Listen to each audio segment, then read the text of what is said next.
হরে কৃষ্ণ। প্রিয় ভক্তবৃন্দ, সকলকে জানাই শুভ দীপাবলি। এবং এই পরিপ্রেক্ষিতে আমরা দীপাবলির তত্ত্ব একটু আলোচনা করার চেষ্টা করছি।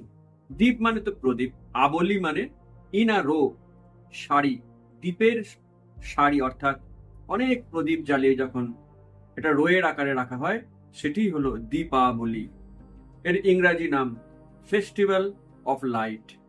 এই ফেস্টিভ্যাল অফ লাইট লন্ডনের রানী তার রাজপ্রাসাদে উদযাপন করেন, মার্কিন প্রেসিডেন্ট হোয়াইট হাউসে উদযাপন করেন। গোটা পৃথিবী জুড়ে এই দীপাবলি বা ফেস্টিভ্যাল অফ লাইট খুব বিখ্যাত, কিন্তু এর তত্ত্বটি অনেকেই জানে না।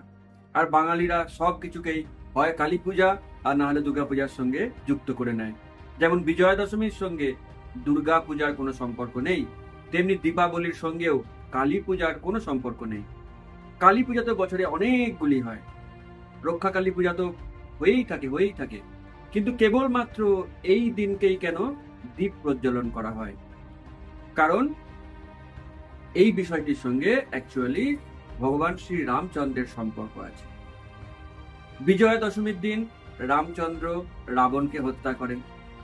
তারপর বিভীষণকে বলেন, তোমার বড় দাদার অন্ত্যেষ্টি ক্রিয়ার সমস্ত রকম ব্যবস্থা করো, এবং সৈন্যদেরকে বলেন রাবণের যে সমস্ত বিধবা স্ত্রীরা রয়েছেন তাদেরকে সম্পূর্ণ সুরক্ষা দিয়ে সম্মানের সঙ্গে থাকার ব্যবস্থা করে দাও।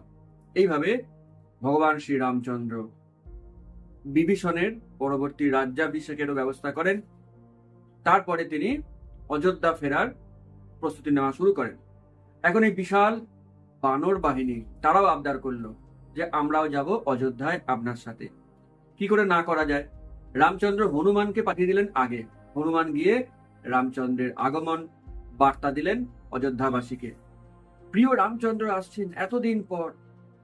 তো গোটা অযোধ্যাকে পরিষ্কার করে জল দিয়ে ধোয়া হলো, সুগন্ধি স্প্রে করা হলো, বিভিন্ন তোরণ করা হলো, কলা গাছ, বিভিন্ন ফল ঝুলিয়ে রাখা হলো। আর যেহেতু অমাবস্যার দিন রামচন্দ্র আসছেন, রাত্রিবেলায় পুষ্পক রথে করে নামবেন যাতে তার চেনার সুবিধা হয়, তাই পুরো অযোধ্যাকে প্রদীপ দিয়ে সাজানো হলো। রাস্তায় প্রদীপ, জানলায় প্রদীপ, পাঁচিলে প্রদীপ, ছাদে প্রদীপ। পুরো অযোধ্যা যেন প্রদীপের আলোয় আলোকিত। সেই অমাবস্যার অন্ধকারে প্রদীপের আলোয় আলোকিত অযোধ্যায় রামচন্দ্র নামলেন। সেই দিন থেকেই দীপাবলি অনুষ্ঠানের সূচনা। হরে কৃষ্ণ, শুভ দীপাবলি।